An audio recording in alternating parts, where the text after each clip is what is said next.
Ibu hadirin sekalian, kita diberi kesempatan pada pagi hari ini untuk mengikuti diseminasi budaya positif program Guru Penggerak Angkatan 9, dan sholawat serta salam semoga tetap tercurah kepada beliau Nabi Muhammad SAW, dan kita nanti-nantikan syafaatnya kelak di yaumil akhir.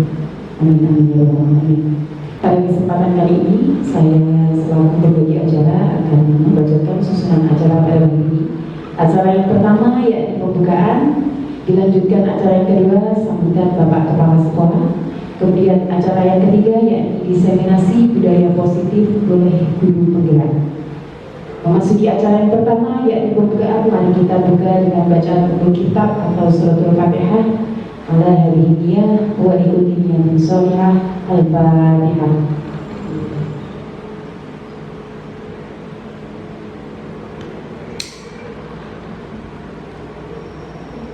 Terima kasih disampaikan. Memasuki acara yang kedua yakni sambutan oleh Bapak Kepala Sekolah Menengah Atas Negeri 1 Pare kepada beliau Bapak Dr. Andes Tajudin Subukti MSI, disilakan. Assalamualaikum warahmatullahi wabarakatuh. Waalaikumsalam warahmatullahi wabarakatuh. Semoga alhamdulillah dapat pada yang seperti arahan satu maka sesaat yang saya mati itu ini semuanya ibu-ibu guru penggerak, calon guru penggerak Angkatan 9, dan yang saya mati kepada ibu yang lain yang menjadi peserta diseminasi. Alhamdulillah di pada ini kita masih diberikan kesehatan sehingga kita bisa melakukan aktivitas dengan baik. Semoga kita semuanya tetap sehat seperti Ibu. Amin. Yang kedua, salawat serta salam semoga bergerak pada Nabi kita Nabi Muhammad Sallallahu Alaihi Wasallam. Semoga kita semuanya diambil dengan dunia sahabatnya. Amin.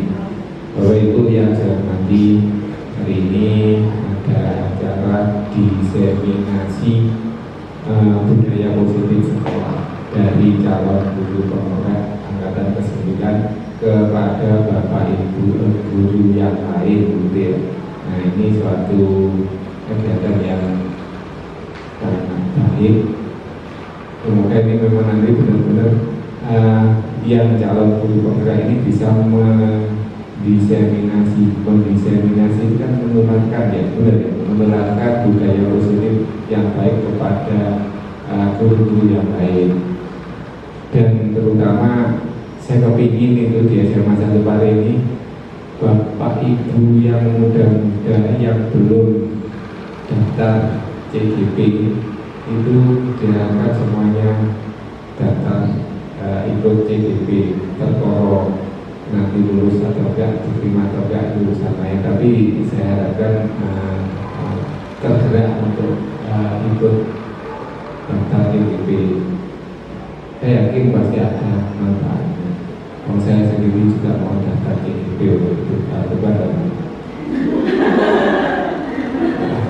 CGP calon guru pensiun sama ya depan terus kan ya. Tapi saya harapkan karena saya melihat bahwa Bapak Ibu yang sudah jadi guru penggerak itu pola pikirnya jadi beda begitu ya dengan Bapak Ibu guru sebelum ikut guru penggerak. Kelihatannya lebih sabar, lebih care pada anak-anak, tidak lebih care pada sekolah begitu. Oleh karena itu saya berharap yang lainnya nanti menyusul dari 3 orang, Bu Rina sama Bu ya, yang lainnya diharapkan menyusul. Dan Bu sudah ya?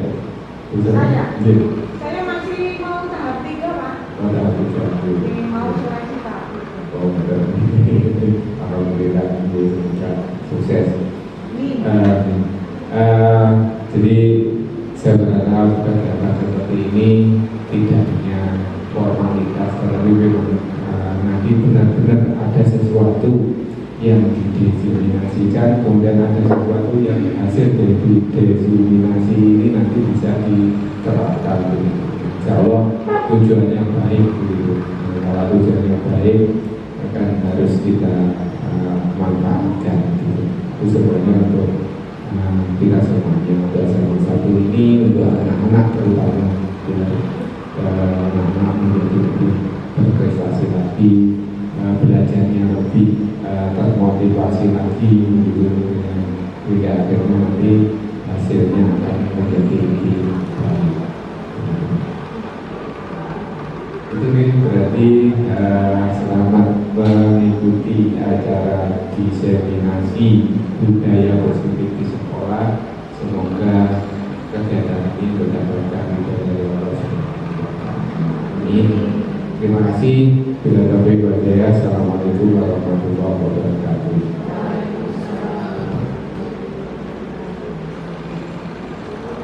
Terima kasih kami sampaikan. Memasuki acara berikutnya, yakni diseminasi budaya positif oleh guru penggerak kepada beliau bertiga, Ibu Lutfina Panastudi SPD, Ibu Lina Dwi Rahmawati SPD, dan Ibu Febriana Eka Walansari SPD. Disilakan. Assalamualaikum warahmatullahi wabarakatuh. Waalaikumsalam warahmatullahi wabarakatuh. Yang terhormat Bapak Kepala SMA Negeri 1 Pare, Bapak Tajudin Suketi, yang terhormat Bapak Waka SMA Negeri 1 Pare, dan yang terhormat Bapak Ibu Guru peserta diseminasi budaya positif. Pada kesempatan kali ini saya akan melakukan aksi nyata modul 1.4 sebagai calon guru penggerak angkatan 9 mengenai budaya positif yang ada di sekolah. Sebelum saya lanjutkan untuk materinya, alangkah lebih baiknya supaya kita tidak tegang, mari kita melakukan ice breaking terlebih dahulu. Bisa minta tolong untuk berdiri ya, saya berdiri saja ice breakingnya.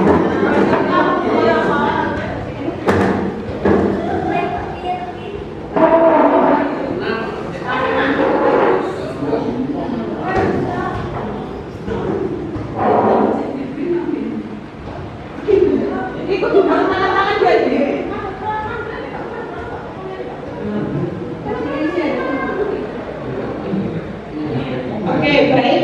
Mari kita ikuti ice breaking yang akan saya tampilkan bersama-sama. Nanti bisa sambil bernyanyi juga ya Bapak Ibu.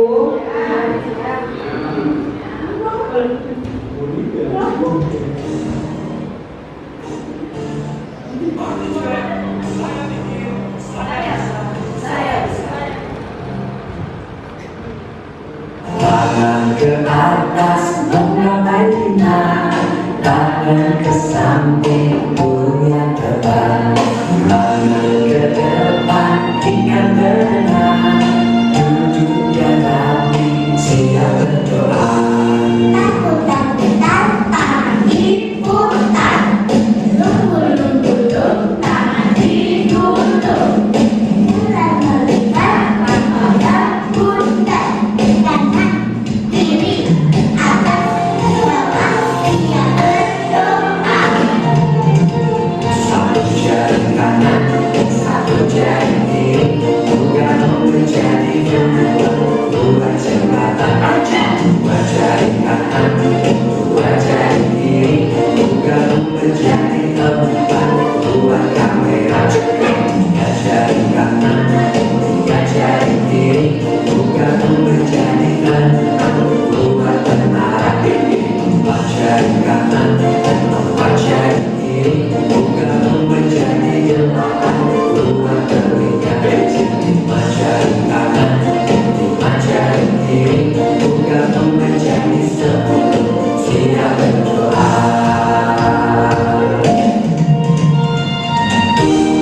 Ayo muda dan sahabat guru kreatif Indonesia, semangat belajar ya.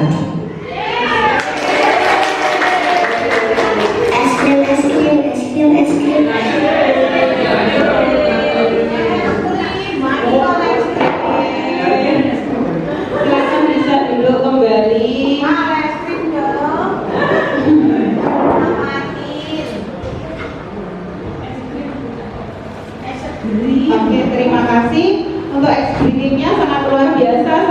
sudah sangat semangat ya di pagi menjelang siang ini. Jadi akan saya lanjutkan mengenai materi diseminasi yang akan saya sampaikan. Jadi untuk diseminasi pada kesempatan kali ini saya akan menyampaikan 6 hal, di mana yang pertama mengenai perubahan paradigma belajar, yang kedua mengenai disiplin positif dan nilai-nilai kebajikan universal, yang ketiga mengenai teori motivasi, hukuman dan penghargaan, dan restitusi, yang keempat mengenai kebutuhan dasar manusia, dan yang kelima tentang posisi kontrol guru, dan yang terakhir mengenai keyakinan kelas dan segitiga restitusi. Nah, untuk yang pertama mengenai pembelajaran dengan paradigma baru, itu merupakan pembelajaran yang dirancang berdasarkan prinsip pembelajaran berdiferensiasi, sehingga peserta didik belajar sesuai kebutuhannya untuk mewujudkan profil pelajar Pancasila. Jadi di sini yang dijadikan sebagai acuan di dalam pembelajaran dengan paradigma baru itu adalah pembelajaran yang berdiferensiasi dengan mengacu pada profil pelajar Pancasila, di mana profil pelajar Pancasila itu ada berapa Bapak Ibu? Ya, ada 6. Apa saja? Mandiri. Oke, terus Kemerdekaan global, ya, bergotong royong, oke, kreatif, ya, bernalar kritis, oke, satu lagi, beriman, bertakwa kepada Tuhan Yang Maha Esa, dan berakhlak mulia. oke, sangat bagus sekali. Beri tepuk tangan untuk Bu Rina. Oke, jadi itu. Jadi kita melakukan pembelajaran di dalam kelas itu sebaiknya pembelajaran yang dilakukan kepada peserta didik itu pembelajaran yang berdiferensiasi. Jadi sesuai dengan kebutuhan peserta didik. Kemudian didasarkan pada profil pelajar Pancasila yang ingin kita bangun pada peserta didik itu apa?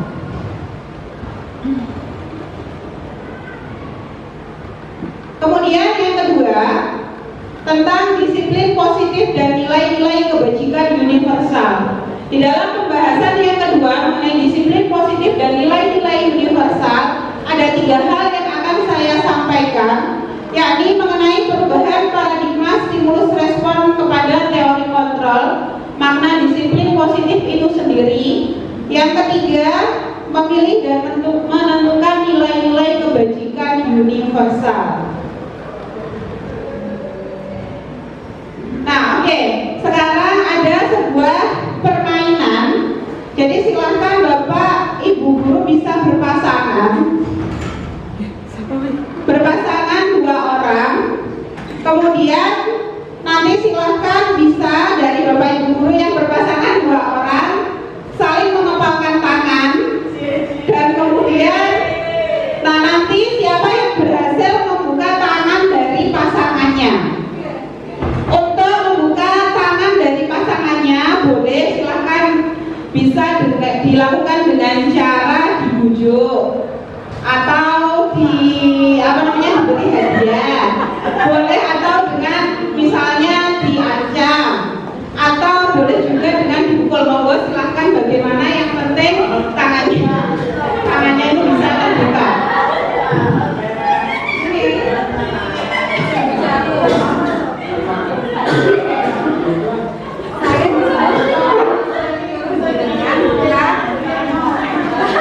Dengan mudah ya, saudara.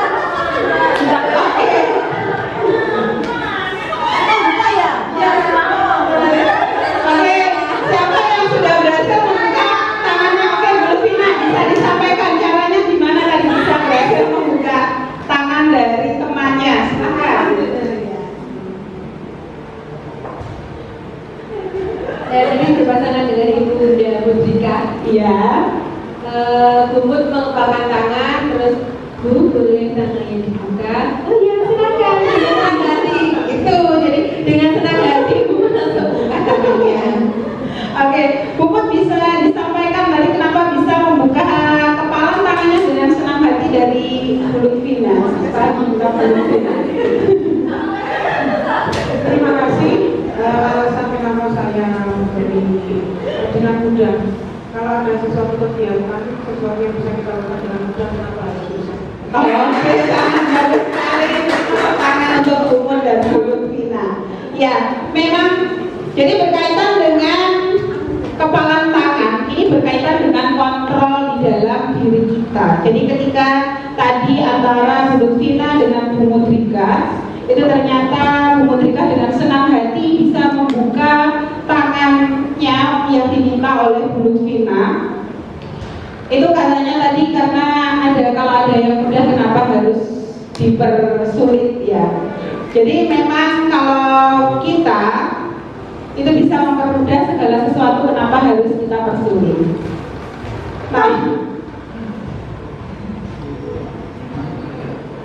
Nah ini selanjutnya mengenai miskonsepsi.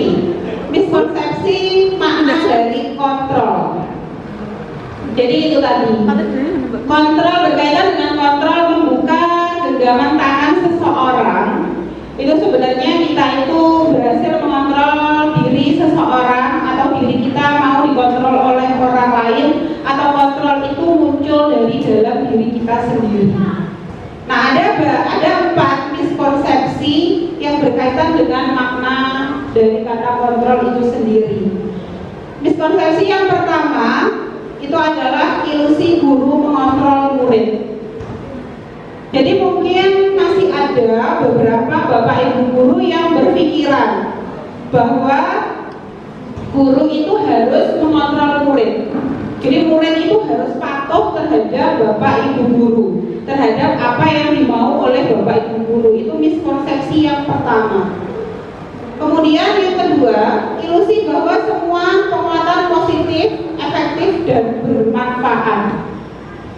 Nah, guru itu banyak berpikiran bahwa hal-hal yang disampaikan oleh gurunya itu pasti selalu positif dan pasti selalu baik. Makanya siswanya itu harus mengikuti apa yang diminta oleh bapak ibu gurunya. Miskonsepsi yang ketiga, ilusi bahwa kritik dan membuat orang merasa bersalah dapat menguatkan karakter. Nah ini yang bisa dikatakan berbahaya. Karena apa? Karena kita memberikan kritik kepada siswa atau membuat siswa itu merasa bersalah, itu kita berpikiran bisa menguatkan karakter siswa. Padahal sebenarnya tidak. Karena apa? Karena itu dapat merusak diri siswa. Miskonsepsi yang terakhir, yang keempat, ilusi bahwa orang dewasa memiliki hak untuk memaksa.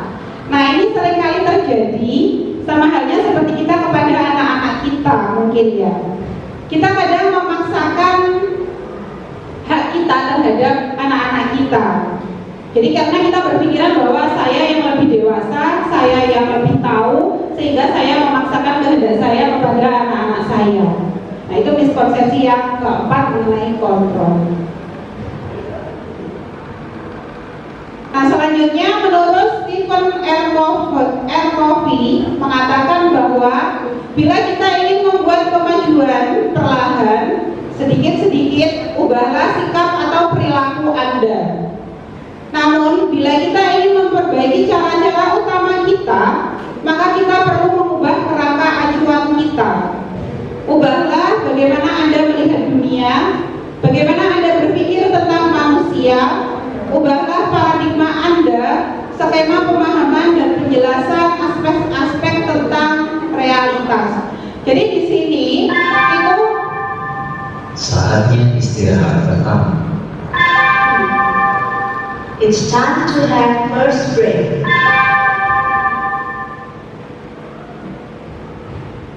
Jadi di sini menurut Stephen itu kalau kita ingin melakukan sebuah perubahan, itu kita harus melakukan perubahan pada diri kita terlebih dahulu sebelum kita ingin merubah orang lain atau merubah lingkungan yang ada di sekitar kita. Yang berikutnya mengubah paradigma stimulus respon ke pendekatan teori kontrol. Jadi di dalam teori stimulus respon itu realita kebutuhan kita sama, namun di itu realita kebutuhan setiap orang itu pasti berbeda, tidak mungkin sama. Yang kedua, semua orang melihat hal yang sama. Ini dalam teori stimulus dan respon. Namun di dalam teori kontrol, setiap orang itu pasti memiliki gambaran yang berbeda. Nah, yang ketiga, kita mencoba mengubah orang agar berpandangan sama dengan kita. Itu di dalam teori stimulus dan respon. Sedangkan di dalam teori kontrol, itu semua tujuan, semua perilaku memiliki tujuan. Nah, yang selanjutnya, orang lain bisa mengontrol saya, itu di dalam teori stimulus dan respon. Sementara di dalam teori kontrol, itu yang bisa mengontrol itu adalah diri kita sendiri. Jadi makanya ketika tadi Bapak Ibu Guru mau membuka kepalan tangan, itu kan sebenarnya berasal dari diri Bapak Ibu sendiri yang mengontrol. Oh, saya akan membuka atau tetap menutup dari kepalan tangan saya. Nah, itu berkaitan dengan yang poin ini. Yang selanjutnya, saya bisa mengontrol orang lain. Nah, itu dalam teori stimulus respon. Tapi kalau di dalam teori kontrol, Anda tidak bisa mengontrol orang lain, karena yang bisa mengontrol itu adalah diri kita sendiri, bukan orang lain.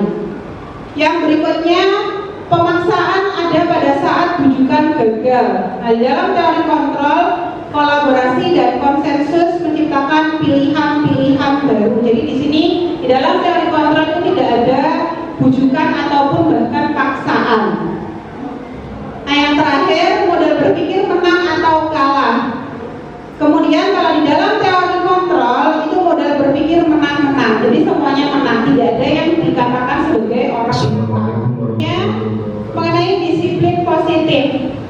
Jadi untuk disiplin positif, disiplin itu berasal dari kata disiplina yang artinya adalah belajar. Disiplin mengacu pada disiplin diri yang memiliki tanggung jawab terhadap apa yang dilakukan. Nah, kalau sedangkan disiplin positif itu merupakan salah satu cara penerapan disiplin untuk menumbuhkan kesadaran siswa tanpa reward, ancaman, atau hukuman. Jadi diharapkan disiplin positif ini adalah perilaku yang dilakukan oleh siswa berdasarkan motivasi di dalam dirinya. Jadi bukan karena siswa itu mendapatkan reward, hadiah, hukuman, atau ancaman. Nah, kita sebagai seorang pendidik, tujuan kita menciptakan peserta didik yang memiliki disiplin diri sehingga mereka berperilaku mengacu pada nilai-nilai kebajikan universal dan memiliki motivasi intrinsik dalam perubahan perilaku ke arah yang lebih baik. Jadi harapannya di sini peserta didik itu menerapkan disiplin positif di dalam keseharian mereka. Nah, disiplin positif yang dilakukan oleh peserta didik itu bukan karena adanya hukuman atau paksaan dari pihak sekolah, namun berdasarkan pada motivasi yang ada di dalam diri mereka masing-masing dan menerapkan nilai-nilai universal, nilai-nilai kebajikan.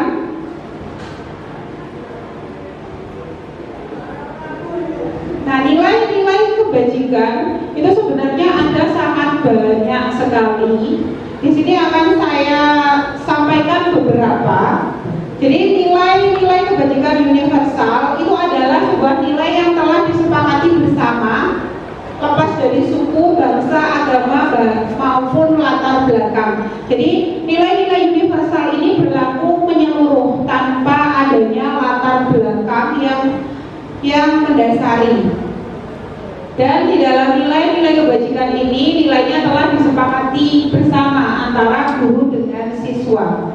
Nah, nilai yang pertama itu adalah nilai profil pelajar Pancasila. Seperti yang sudah disampaikan oleh Bu Rina tadi, ada 6 nilai profil pelajar Pancasila, yaitu berimpak dan berakhlak mulia, mandiri, bernalar kritis, berkebinekaan global, gotong royong, dan kreatif. Nah, untuk nilai kebajikan yang kedua itu adalah nilai kebajikan berdasarkan Indo Primary Years Program atau yang dikatakan sebagai PYP. Nah, di dalam PYP nilai-nilai kebajikannya itu meliputi toleransi, rasa hormat, integritas, mandiri, menghargai, antusias, empati, keingintahuan. Istirahat pertama akan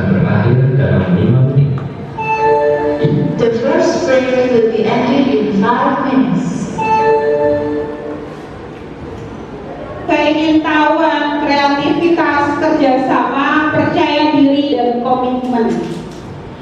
Nah, untuk nilai kebajikan yang ketiga itu adalah nilai life skill, di mana nilai life skill itu terdiri dari dapat dipercaya, pendengar aktif, tidak merendahkan orang lain, memberikan yang terbaik dari dalam dirinya.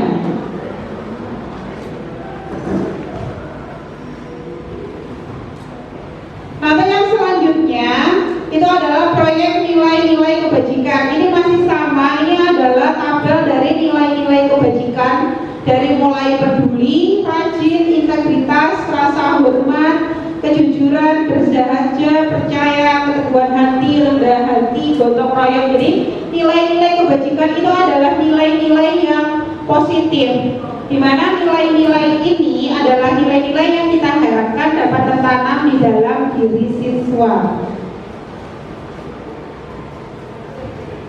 Nah, oke, mari kita diskusikan dua hal ini. Mari kita sepakati bersama mengenai nilai-nilai kebajikan yang ada di sekolah kita selama ini, yang sudah diterapkan. Ada nilai apa saja? Kreatif,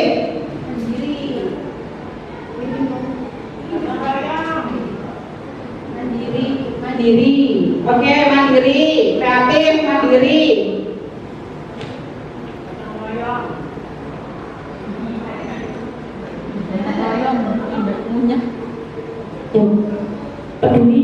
Peduli, tanggung jawab.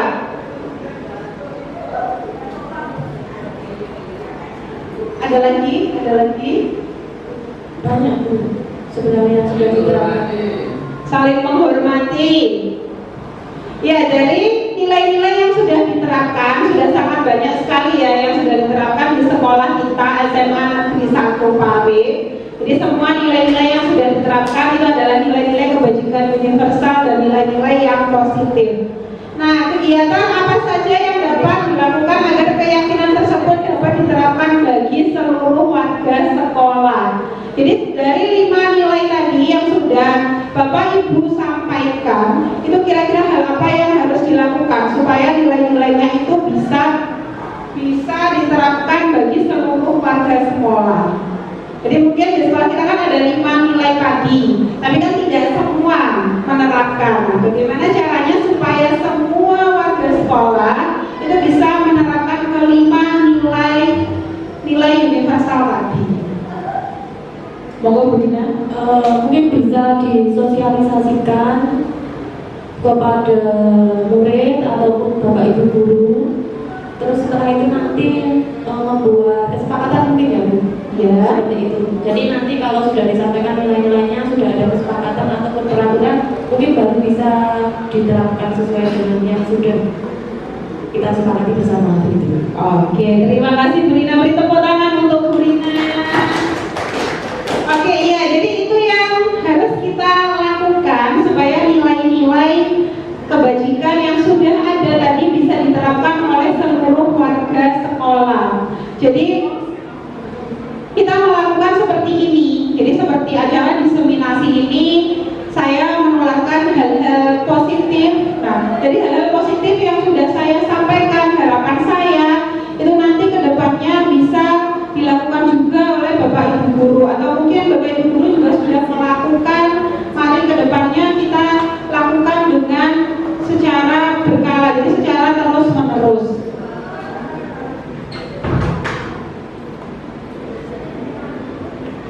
Nah, untuk yang ketiga itu adalah teori motivasi, hukuman dan penghargaan serta restitusi. Nah, motivasi perilaku manusia itu ada 3 yang memotivasi seseorang melakukan sesuatu. Nah, motivasi itu bisa berasal dari motivasi ekstrinsik atau intrinsik. Jadi bisa berasal dari motivasi dari dalam diri atau motivasi dari luar. Motivasi ekstrinsik itu ada 2 yang mendasari perilaku manusia. Untuk yang pertama, untuk menghindari ketidaknyamanan atau hukuman. Nah, yang kedua, untuk mendapatkan imbalan atau penghargaan dari orang lain. Jadi motivasi kita.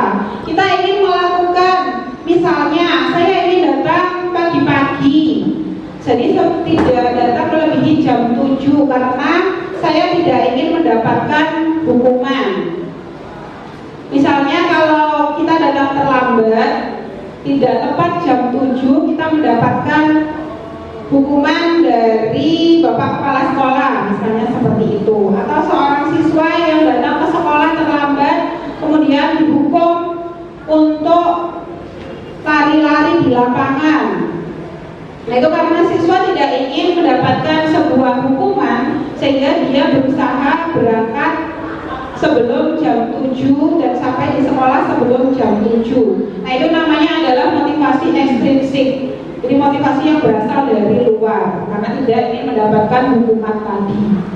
Nah untuk yang selanjutnya, karena ingin mendapatkan sebuah imbalan atau penghargaan dari orang lain.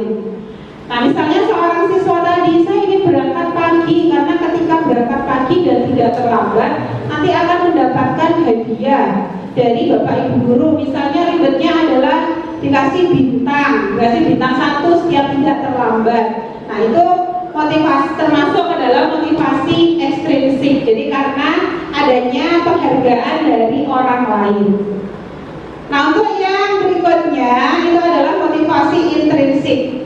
Nah untuk motivasi intrinsik ini adalah motivasi yang berasal dari dalam diri kita sendiri. Jadi kita ingin melakukan perilaku apapun itu karena motivasi dalam diri kita. Oh saya ingin berangkat pagi sebelum jam 7, itu karena memang sudah peraturannya di sekolah harus berangkat dan sampai di sekolah sebelum jam 7. Nah itu berarti adalah motivasi intrinsik karena memang berasal dari dalam diri kita sendiri. Nah motivasi intrinsik itu tujuannya untuk menjadi orang yang mereka inginkan dan menghargai diri sendiri dengan nilai-nilai yang mereka percayai. Jadi ketika kita sudah melakukan sebuah perilaku karena kita percaya, oh nilai-nilai ini adalah nilai yang baik bagi diri saya, sehingga saya melakukan hal ini.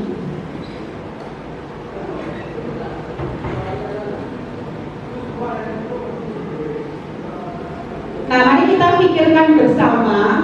Nah ini ada sebuah pemaparan. Untuk yang pertama, sebagai seorang guru, saat Anda hadir mengajar di kelas tepat waktu, motivasi apakah yang mendasari tindakan Anda?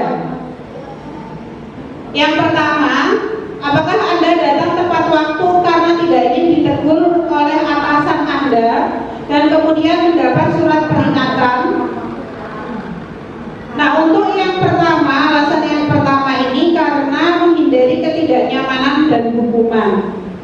Alasan yang kedua, atau Anda ingin mendapatkan pujian dari atasan Anda dan mendapatkan penghargaan sebagai karyawan atau guru berprestasi.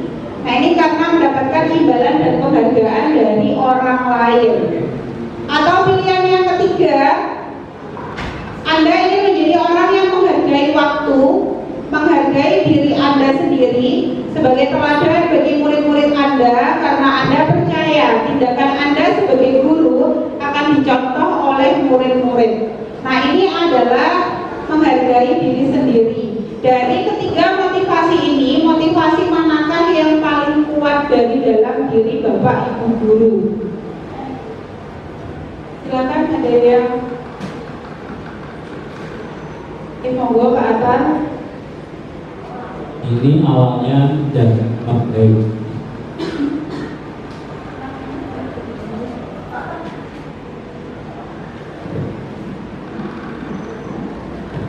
Kalau ditanya motivasi apakah yang mendasari tindakan Anda, ini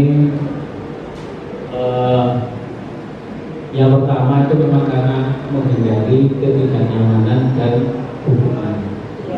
Itu kalau saya pribadi awal-awalnya itu karena memang hukumannya adalah sangat berat, yaitu nama kita tercemar di sekolah. Ya, oke. Terima kasih.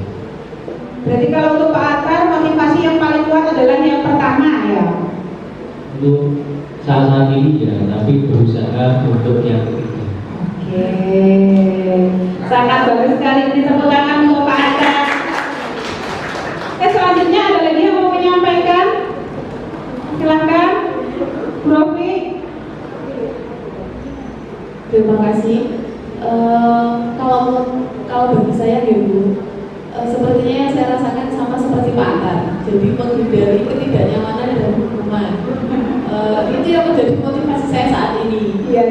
Dan sama juga dengan Pak Atta, saya berharapnya saya melakukan hal untuk menghargai waktu itu bukan lagi untuk orang lain, tapi untuk diri saya sendiri. Dan saya sekarang masih di fase untuk berusaha. Oke. Terima kasih. Oke, tepuk tangan untuk Bu Rofi. Ya, jadi dari Bu Rofi dan Pak Atar, tadi kita bisa mengambil kesimpulan bahwasanya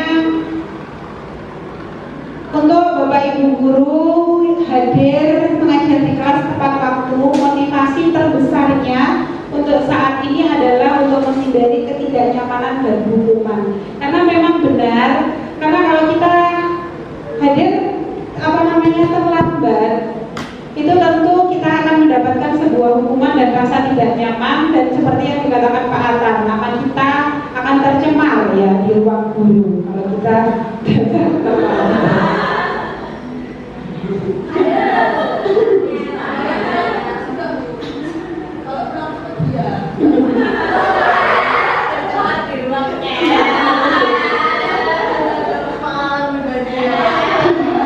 Oke, jadi itu dari pengalaman yang kita rasakan, itu seperti itu. Namun memang benar, alangkah baiknya mari kita sama-sama berusaha dan menyadarkan untuk diri kita, di mana kita datang tepat waktu di dalam kelas karena memang ingin menghargai diri kita sendiri, karena memang itu adalah kebutuhan dari kita sendiri. Memang kita awalnya mulai dari rasa yang karena tidak nyaman, dari motivasi rasa yang tidak nyaman, sehingga dari situ kita mulai merasakan, mulai berkembang dan mulai berubah ke arah yang lebih baik lagi, sehingga kita mampu menghargai diri kita sendiri. Karena memang untuk berubah menjadi motivasi menghargai diri kita sendiri itu tidak mungkin secara tiba-tiba dan serta-merta sekaligus langsung berubah, tidak mungkin. Karena perubahan menuju ke arah yang lebih baik itu pasti membutuhkan waktu. Yang penting kedepannya kita selalu mau berusaha. Nah, ini ada kasus mengenai hukuman dan penghargaan, di mana IFA itu kurang menguasai pelajaran matematika, sehingga pada saat pelajaran tersebut berlangsung, dia lebih banyak berdiam diri atau menggambar di buku pelajarannya. Pada saat guru matematikanya Pak Seno menanyakan pertanyaan, IFA menjadi gugup dan tak sengaja menjatuhkan tasnya dari kursi, serta tiba-tiba menjadi gagap dan pada saat berupaya menjawab. Seluruh kelas pun tertawa melihat perilaku IFA yang berbicara tergagap dan terkejut tersebut. Pak Seno pada saat itu membiarkan teman-teman IFA menertawakan IFA yang tergagap dan malu luar biasa, dan malahan minta IFA untuk maju ke depan dan berdiri di depan kelas sambil menunjuk hidungnya karena tidak bisa menjawab pertanyaan Pak Seno. Kelas makin gaduh dan anak-anak pun tertawa melihat IFA di depan kelas memegang ujung hidungnya. Jadi ini IFA itu tidak konsentrasi ketika pelajarannya Pak Seno. Kemudian ketika ditanya, itu dia malah gugup dan tasnya sampai jatuh. Nah, akhirnya diminta Pak Seno ke depan, kemudian dia diminta ke depan untuk berdiri dan memegangi hidungnya di depan kelas. Kemudian ditertawakan oleh teman-temannya seluruh kelas.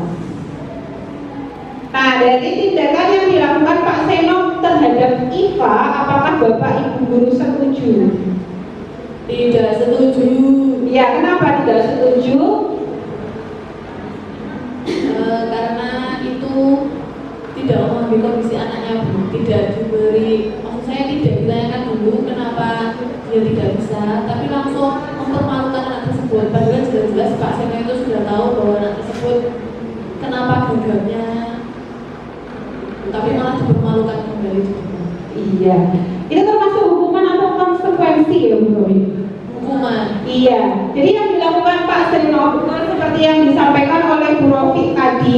Jadi itu adalah sebuah hukuman yang dilakukan oleh Pak Seno ketika seorang siswa itu tidak mampu menjawab pertanyaan. Harusnya memang benar, Pak Seno itu harusnya tidak malah memperlakukan IVA di depan kelas, namun Pak Seno bertanya kenapa sampai IVA bisa terhukum seperti itu ketika ditanya dan tidak konsentrasi ketika pembelajaran matematika di dalam kelas.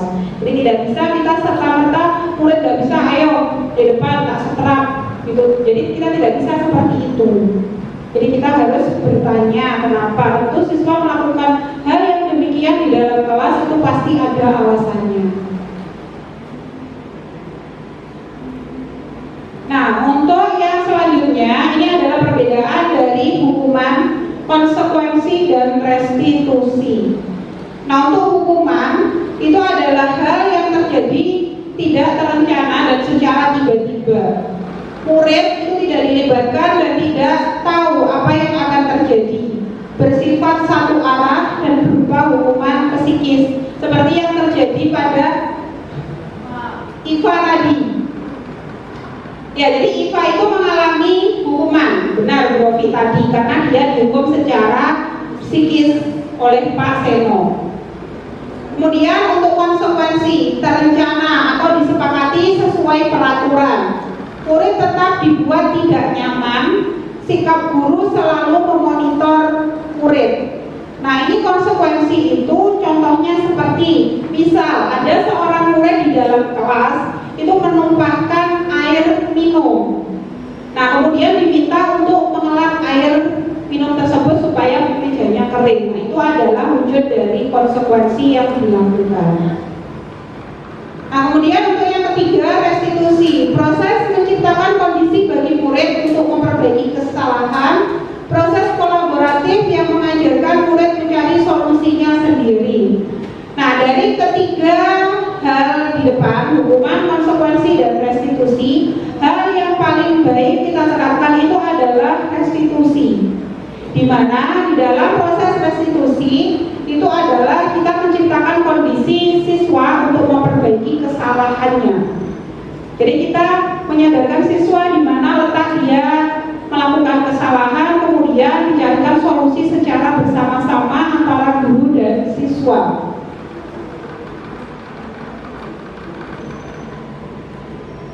Nah, selanjutnya mari silakan bisa diisi tabel yang ada di depan. Ini adalah tabel hukuman dan konsekuensi. Jadi kira-kira untuk yang pertama itu hukuman atau konsekuensi? Hukuman. Hukuman, oke. Terus kemudian yang kedua? Hukuman. Ya, hukuman. Yang ketiga? Hukuman. Oke, betul. Yang keempat? Hukuman. Oke, hukuman. Yang kelima? Hukuman. Yang kelima apa? Kertas tugas teman yang tak konsekuensi. Ya, yang kelima itu adalah konsekuensi karena menggantikan kertas tugas. Karena dia sudah mencoret-coret kertasnya, berarti konsekuensinya harus menggantikan kertas tersebut. Untuk yang selanjutnya? Hukuman. Hukuman, ya. Terus berikutnya? Hukuman. Hukuman. Selanjutnya? Hukuman. Oke. Terus membersihkan tumpahan air? Konsekuensi. Iya, konsekuensi. Terus berikutnya? Konsekuensi. Oke, konsekuensi. Yang selanjutnya? Oke, hukuman apa konsekuensi itu? Konsekuensi. Iya, itu adalah konsekuensi. Dulu di bangku di pinggir lapangan pada jam istirahat tidak diizinkan bermain oleh guru piket karena mencederai teman saat bermain di lapangan. Yang selanjutnya? Konsekuensi. Oke, konsekuensi. Selanjutnya? Oke, dibaca lagi coba yang selanjutnya. Konsekuensi. Iya, itu adalah konsekuensi karena mata pelajarannya itu PJOK, sehingga itu adalah konsekuensi. Yang terakhir, Hukuman. iya, itu adalah hukuman. Oke, beri tepuk tangan untuk Bapak Ibu semua. Ya.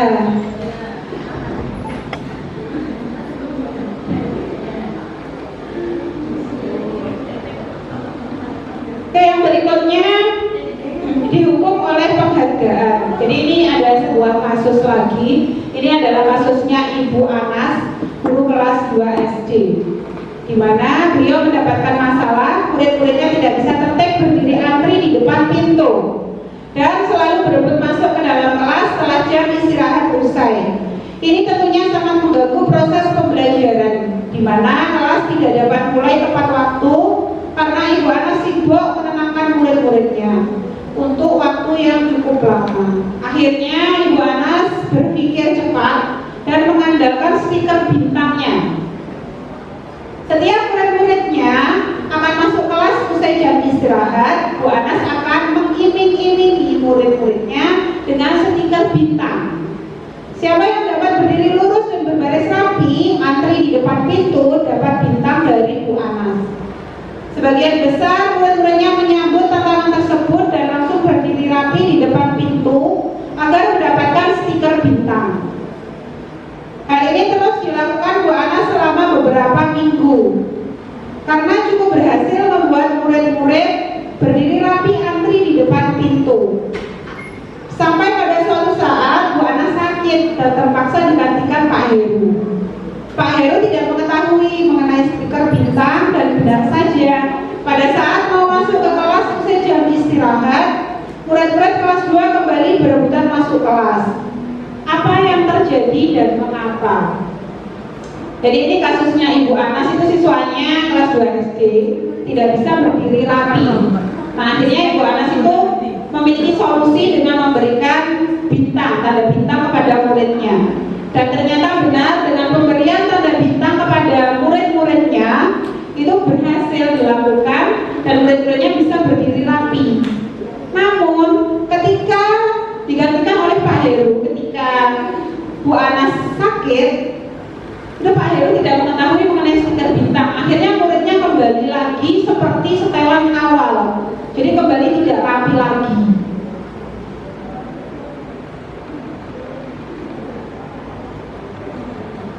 Nah, di sini ada dua pertanyaan. Pertanyaan yang pertama, berdasarkan teori motivasi yang telah Anda pelajari pada pembelajaran tadi, jadi ada teori motivasi tadi ada 3. Kira-kira apa motivasi murid-murid kelas 2 untuk bersedia berdiri antri sebelum masuk kelas? Ekstrinsik. Iya, motivasi ekstrinsik karena mendapatkan penghargaan berupa tanda bintang tadi ya. Adakah cara lain agar murid-murid kelas 2 bersedia antri di depan kelas tanpa diberi penghargaan stiker bintang? Kira-kira ada cara apa supaya murid-murid kita itu bisa berdiri antri ketika akan masuk ke dalam kelas? Diberi motivasi intrinsik. Bu Fitnah, silakan. Mungkin gurunya dulu yang berada di depan, kemudian anaknya disuruh mengikuti dari belakang. Oh iya, gurunya masuk terlebih dahulu. Iya, karena ini kan anak kelas 2 SD. Nah, anak kelas 2 SD ini mungkin gurunya harus pintar-pintar mengemas kata-kata, dan gurunya harus pintar memberi karena kelas 2 SD kan kayaknya lebih enak dicontohkan daripada harus dinasihati. Iya, betul. Kata-kata motivasi yang mungkin mereka sulit menerima. Ya. Itu sih tugas saya. Ya, oke, terima kasih Pak Tan. Bu Fitnah, silakan. Sama seperti Pak Tan. Saya setuju dengan Pak Tan. Jadi diberi pemahaman dulu. Kenapa kok harus baris? Kenapa kok harus tertib? Biar apa? Tujuannya untuk apa? Dan jangan lupa karena masih kelas 2 SD, jadi gurunya juga harus memberi contoh bagaimana cara melakukannya. Oke, terima kasih Bapak Ibu Guru atas jawabannya yang sangat luar biasa. Ya, memang benar. Jadi hal lain yang bisa kita lakukan tanpa memberikan stiker bintang, kita harus memberikan motivasi intrinsik dulu. Jadi kenapa kita harus antri, tujuannya apa, sehingga ketika kita sudah memberikan pemahaman dasar kepada siswa, motivasi intrinsiknya sudah terbentuk, sehingga ketika kita tidak hadir di dalam kelas, siswa disiplin itu tetap bisa berjalan karena sudah tertanam di dalam diri mereka masing-masing.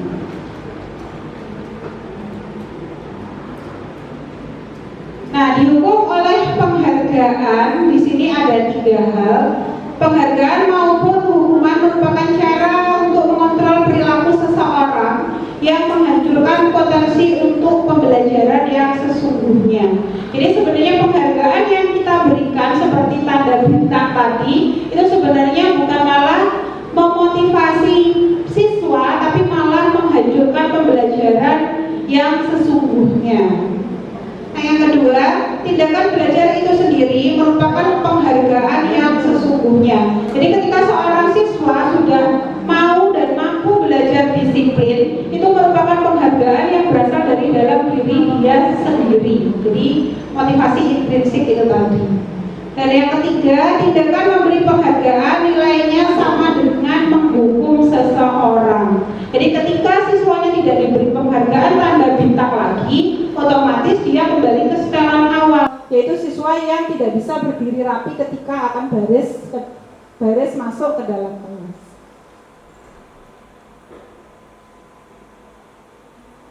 Nah, pengaruh penghargaan itu ada banyak sekali seperti yang nampak di depan, di mana pengaruhnya ada yang jangka pendek dan jangka panjang. Penghargaan yang tidak efektif, penghargaan merusak hubungan antara guru dengan siswa atau antara siswa dengan siswa, penghargaan menurunkan kualitas, penghargaan mematikan kreativitas, penghargaan mengurangi ketepatan, penghargaan itu menghukum motivasi dalam diri intrinsik. Jadi pengaruh penghargaan itu sangat banyak sekali dan semuanya adalah hal-hal yang kurang baik. Jadi alangkah lebih baiknya mari kita bersama-sama menumbuhkan motivasi intrinsik di dalam diri siswa tanpa memberikan sebuah penghargaan. Karena ternyata sebuah penghargaan yang kita pikirkan itu adalah baik untuk siswa, ternyata banyak sekali pengaruh-pengaruh yang kurang baik jika kita memberikan penghargaan kepada siswa. Karena hal yang dilakukan oleh siswa itu bukan berdasarkan dari dalam diri siswa itu sendiri, namun didasarkan pada keinginan untuk mendapatkan sebuah penghargaan dari Bapak Ibu guru. Nah, untuk yang selanjutnya itu adalah restitusi, di mana restitusi itu adalah proses menciptakan kondisi bagi murid untuk memperbaiki kesalahan mereka sehingga mereka bisa kembali pada kelompok mereka dengan karakter yang lebih kuat. Jadi ketika seorang siswa itu mengalami masalah, kalau kita menggunakan restitusi, kita bisa mencari solusinya bersama-sama dengan siswa tersebut. Sehingga ketika kembali ke kelompoknya atau ke dalam kelasnya, siswa itu sudah memiliki karakter yang sangat kuat. Untuk yang kedua, restitusi memberikan. Nah, untuk yang selanjutnya itu adalah restitusi, di mana restitusi itu adalah proses menciptakan kondisi bagi murid untuk memperbaiki kesalahan mereka sehingga mereka bisa kembali pada kelompok mereka dengan karakter yang lebih kuat. Jadi ketika seorang siswa itu mengalami masalah, kalau kita menggunakan restitusi, kita bisa mencari solusinya bersama-sama dengan siswa tersebut.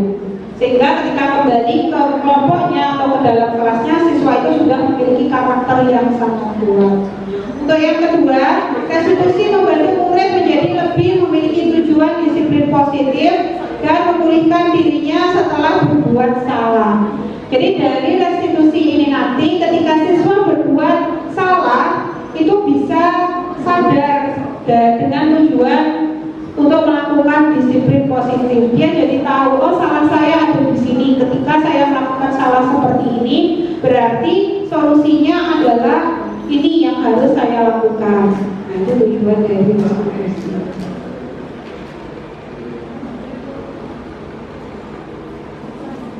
Restitusi sebuah pendekatan untuk menciptakan disiplin positif.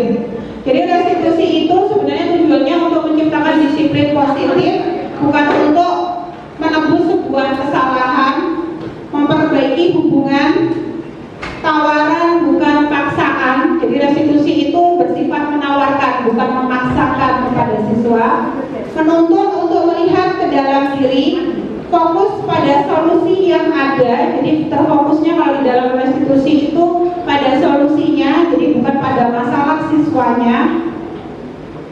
Mencari kebutuhan dasar yang mendasari tindakan. Restitusi diri adalah cara yang paling baik. Fokus pada karakter bukan tindakan. Jadi di dalam restitusi itu bukan tindakannya yang kita perbaiki, namun karakter dari siswanya. Restitusi itu untuk menguatkan, mengembalikan murid yang berbuat salah pada kelompoknya.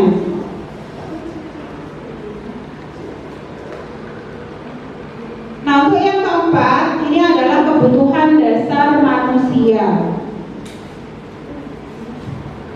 Kebutuhan dasar manusia itu merupakan segala sesuatu yang kita lakukan untuk mendapatkan apa yang kita inginkan.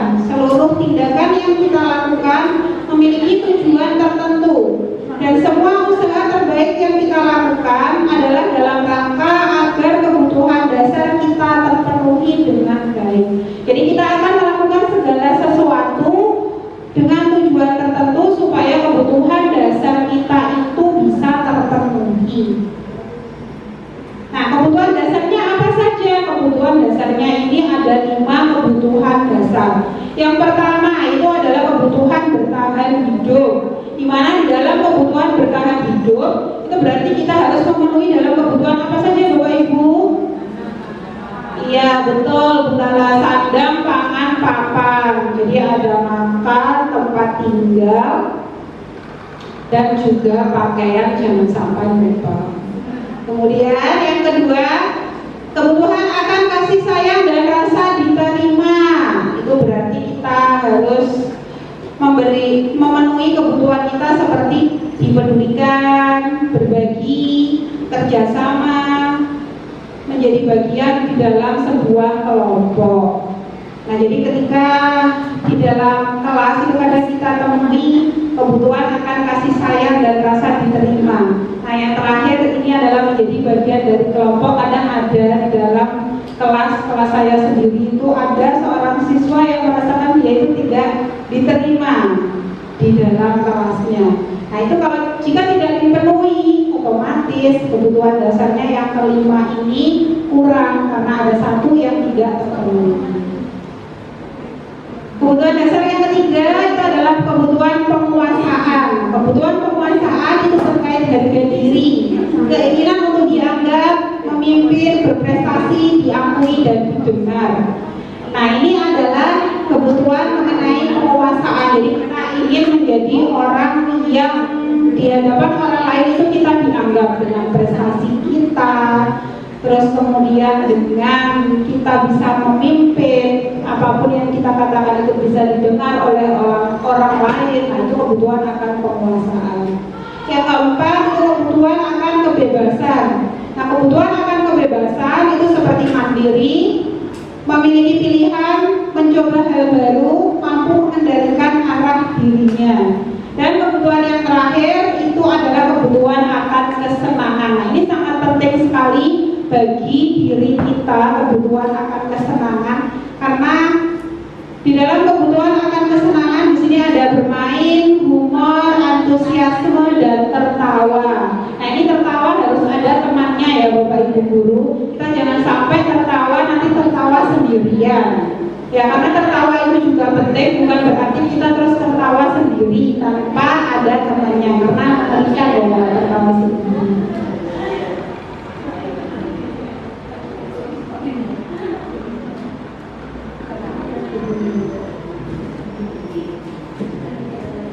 Nah, yang kelima ini adalah posisi kontrol guru. Nah, posisi kontrol guru itu ada 5 posisi kontrol.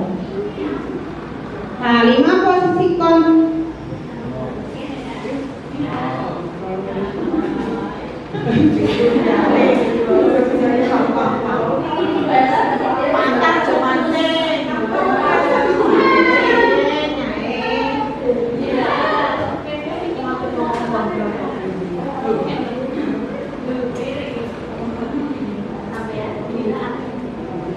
posisi kontrol guru, yakni yang pertama itu adalah posisi pembuka.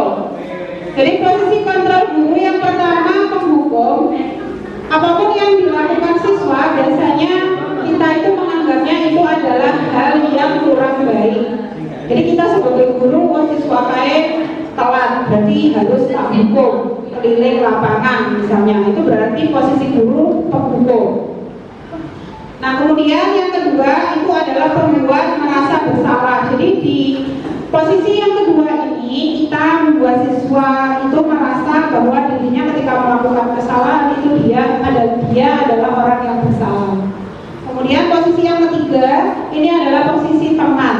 Nah, jadi kita dengan murid kita memposisikan diri itu sebagai seorang teman. Ketika ada murid kita melakukan sebuah permasalahan, jadi kita bisa menjadi temannya sebagai teman tempat untuk curhat. Nah, posisi yang keempat itu adalah posisi pemantau. Jadi kita memantau peserta didik kita. Untuk posisi yang kelima itu adalah posisi manajer. Nah, dari kelima posisi kontrol ini diharapkan seorang guru itu berada di posisi manajer. Tapi tentu kita tidak bisa serta-merta langsung berada di posisi manajer.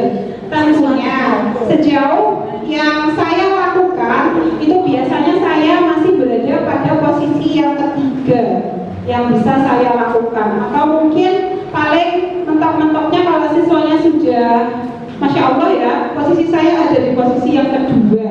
Jadi saya masih bisanya itu berada di posisi itu.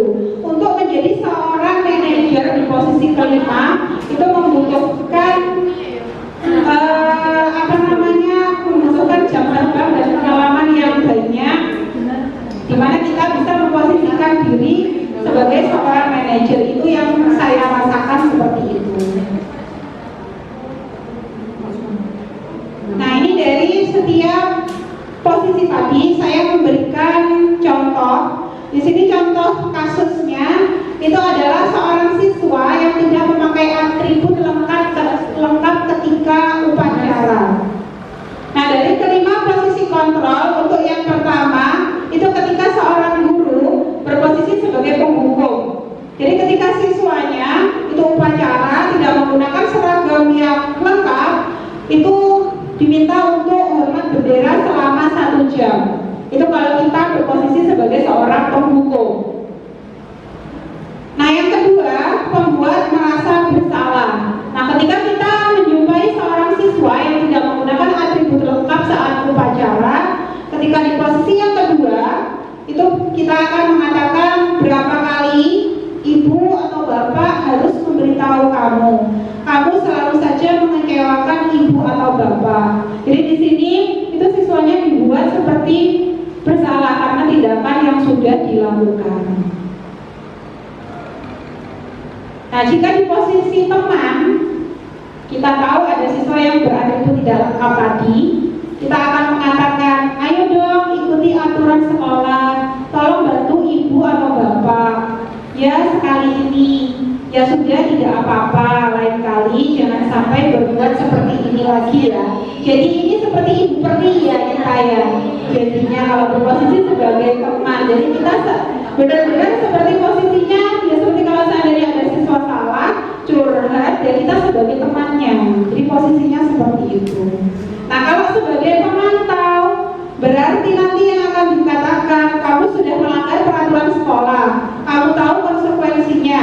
Setelah upacara kamu beri atributnya ke koperasi dan jangan diulangi lagi. Nah, ini kalau sebagai pemantau, jadi tidak diberikan hukuman, tapi dia diberikan pemahaman konsekuensinya apa, berarti apa yang harus kamu lakukan ketika kamu melakukan kesalahan tidak menggunakan atribut yang lengkap itu tadi.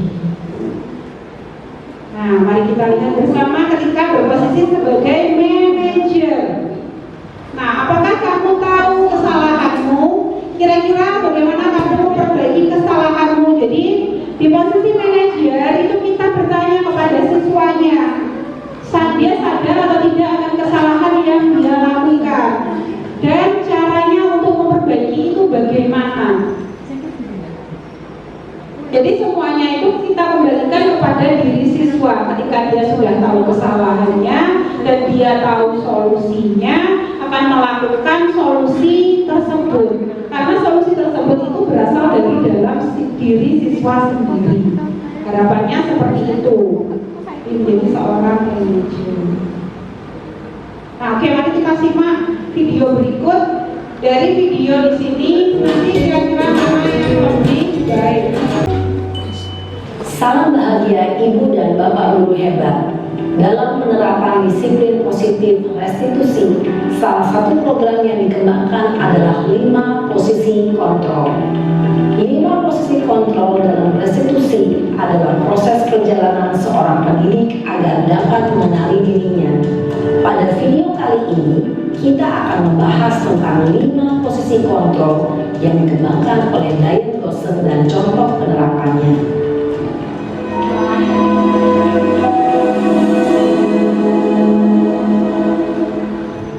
5 posisi kontrol itu adalah 1. Posisi penghukum, 2. Posisi pembuat rasa bersalah, 3. Posisi teman, 4.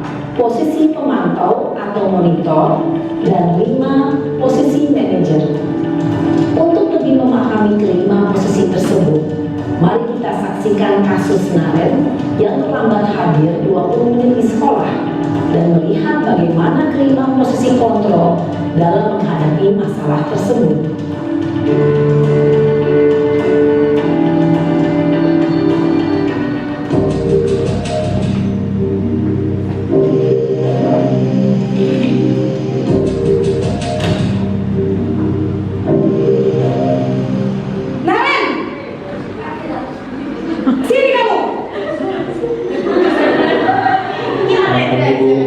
Selalu terlambat. Kamu deh, pasti terlambat. Maaf Bu, saya Apa? Apa coba? Alasan kamu apa lagi? Kapan sih kamu tidak terlambat? Malas sekali ya kamu jadi anak. saya Dasar pemalas. Gak kapok-kapok sih kamu. Sudah berapa kali terlambat? Sana, kamu keliling lapangan basket 2 kali. kenapa saya harus ke lapangan basket Bu? Kenapa? Kamu melawan ibu. Berani-beraninya jawab.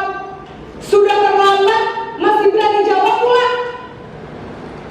Sekarang, keliling lapangan basket 5 kali sekalian. Biar kapok. Cepat. Pergi sana ke lapangan basket.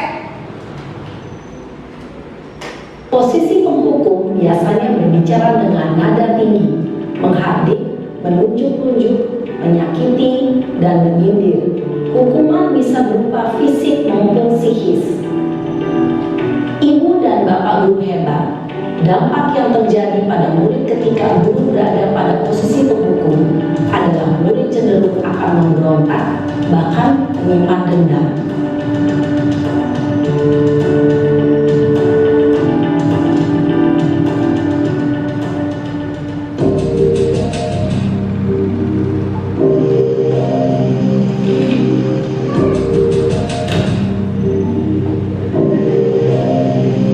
Naren!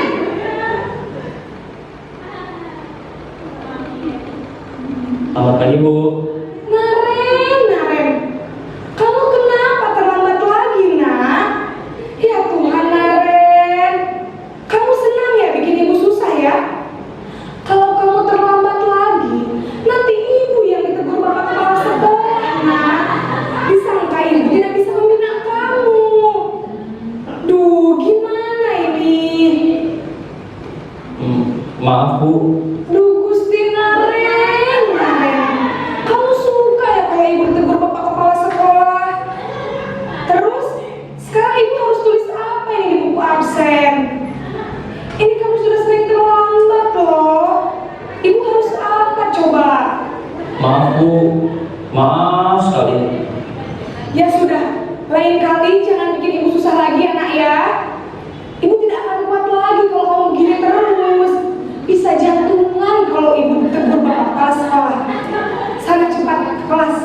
Maaf ya Bu, maaf sekali.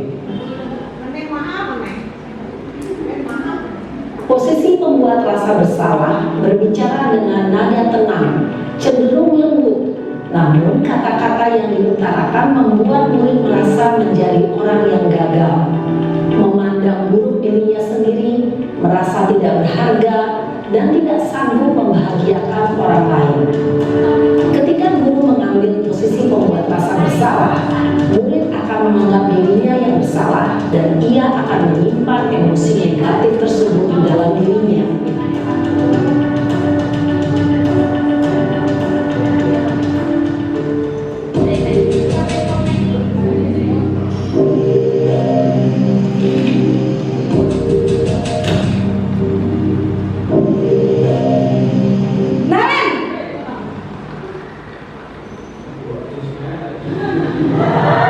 Selamat pagi Bu. Wah, sudah jam berapa ini nak? Terlambat lagi ya saya. Ibu, habis ibu saya lupa membangunkan saya Bu. Kamu malah menyalahkan ibu kamu. Kamu bukannya anak yang larinya paling kencang. Kok terlambat sih?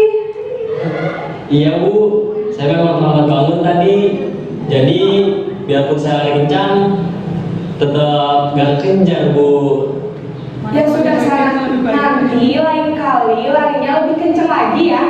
Biar gak terlambat lagi. Bikin seneng ibu, demi ibu. Bisa kan? Bisa Bu. Ya sudah bisa masuk kelas. Ibu beresin urusan absen kamu. Kamu ini ada-ada saja. Dalam posisi teman, guru berbicara dengan nada suara ramah, akrab, cenderung bersenda gurau untuk menjaga suasana tetap santai.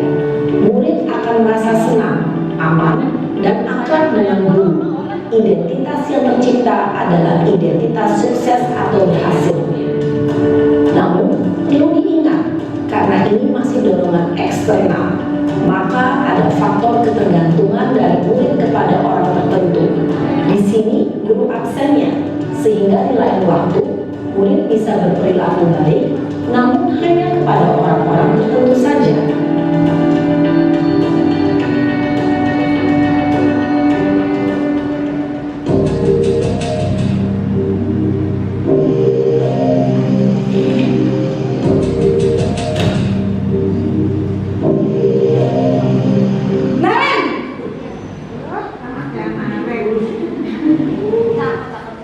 Selamat pagi Bu. Naren, apa peraturan sekolah kita tentang jam berapa kita harus masuk sekolah, nak? Kita harus di sekolah jam 7 Bu. Iya betul, sekarang sudah jam 7.20. Naren sudah tahu konsekuensinya jika terlambat hadir. Paham Bu. Saya harus tinggal kelas pas jam istirahat selama 20 menit. Iya benar, konsekuensinya demikian. Jadi nanti jam 9.30 pas istirahat, kamu harus tinggal di kelas. Saatnya Jangan jam tugas 6 tambahan untuk dimulai. ketinggalan kamu, ya. Baik Bu. It's time to begin the sixth lesson. Posisi pemantau mengandalkan perhitungan atau data untuk mengontrol murid. Guru mengarahkan murid berdasarkan peraturan dan konsekuensi. Seorang pemantau menunjukkan bahasa tubuh dan ekspresi wajah yang datar dan cenderung formal.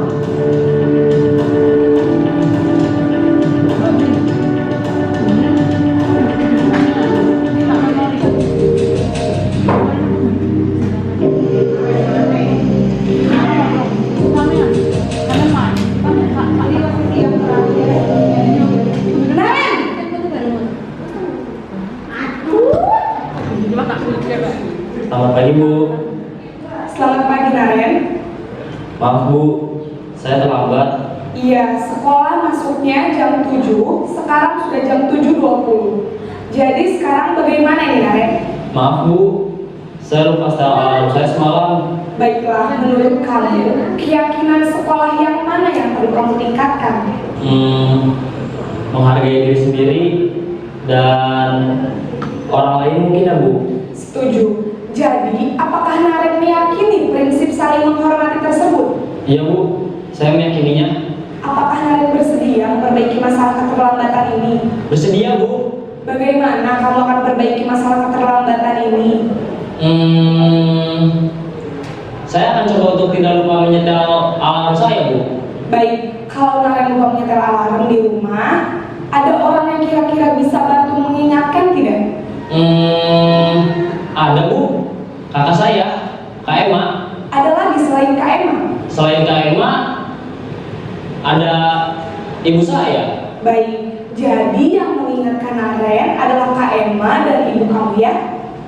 Kira-kira akan mulai setel alarm kapan nih Naren? Setelah pulang sekolah, akan segera saya lakukan. Baik, jadi Naren akan setel alarm untuk bangun besok pagi dan akan diingatkan oleh kakak dan ibunda Naren ya.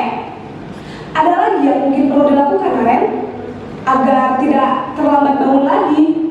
Tidak ada Bu. Baik Naren, terima kasih untuk kerjasama kamu. Sekarang kamu perlu kembali ke kelas untuk belajar. Baik Bu, terima kasih.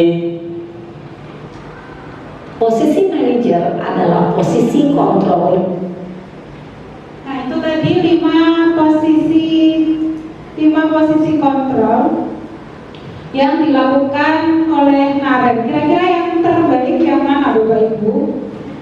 Dari kelima posisi tadi.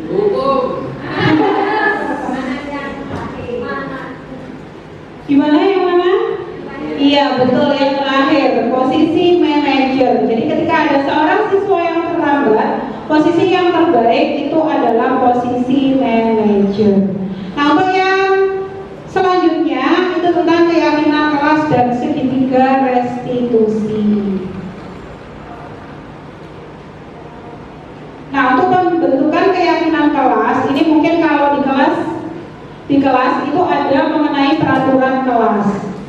Nah, peraturan kelas dengan keyakinan kelas itu bedanya di mana kalau peraturan kelas itu mungkin biasanya isinya mengenai hal-hal yang dilarang.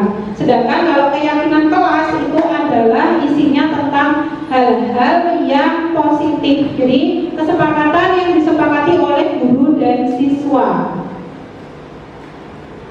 Nah, ini adalah keyakinan kelas dari kelas saya 12 IPS 2 yang telah saya buat. Nah, untuk selanjutnya adalah segitiga restitusi. Jadi untuk segitiga restitusi itu adalah proses dialog yang dilakukan oleh guru dengan siswa untuk mencari solusi terhadap permasalahan yang dialami siswa. Di mana di dalam menerapkan segitiga restitusi ada 3 tahapan. Yang pertama tahapannya adalah menstabilkan identitas. Yang kedua validasi tindakan yang salah. Yang ketiga adalah menanyakan keyakinan dari siswanya. Nah ini adalah contoh penerapan segitiga restitusi saya dengan anak kelas saya, Mela, yaitu dia kasusnya tidak bisa mengendalikan emosi ketika tugasnya itu dicontoh oleh temannya. Jadi di sini dalam mencatat kasusnya Mela, saya menerapkan segitiga restitusi. Nah ini berikut pemaparan dari saya. Mungkin ada yang ditanyakan Bapak Ibu.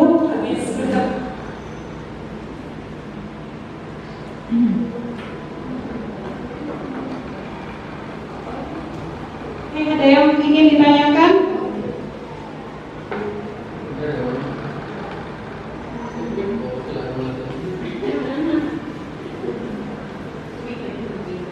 Silakan Pak Wawan.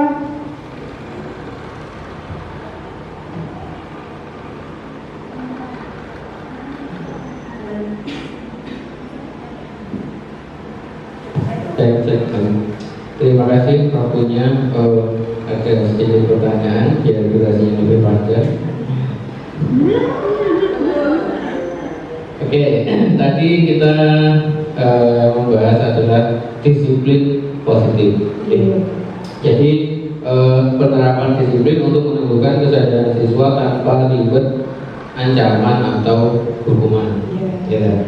Nah, ini secara teori. Ya, mohon dicontohkan. Tadi kan contohnya sebagai guru piket. Ya. Kalau menjadi guru mapel, kira-kira tindakan-tindakan apa yang bisa mencerminkan disiplin positif yang bisa diterapkan ke anak-anak. Soalnya saya berpandangan kalau guru sudah bisa menerapkan disiplin positif, kita itu tidak perlu jadi manajer. karena otomatis sudah menjadi CEO. Terima kasih. Oke, jadi berkaitan dengan disiplin positif kita sebagai guru mapel. Jadi ketika berada di dalam kelas, itu kan kalau di SMA Negeri 1 Pare itu kan ada pergantian jam antara Bapak Ibu guru satu dengan Bapak Ibu guru yang lainnya. Nah, ketika terjadi pergantian jam, mari kita bisa memberikan contoh yang baik kepada siswa kita. Dimana kalau ada pergantian jam, itu kan pasti siswanya itu entah ada yang ke toilet atau toiletnya terus mampir di kopses atau di kantin. Nah, biasanya kan seperti itu. Nah, alangkah lebih baiknya ketika pergantian jam kita usahakan datang masuk di dalam kelas itu dengan waktu yang tepat. Jadi tidak molor. Jadi waktunya tidak terlambat masuk, bisa 10 menit, 15 menit, ataupun kalau seandainya memang harus kita terlambat, itu kita membuat kesepakatan di awal terlebih dahulu dengan siswanya. Seperti itu dari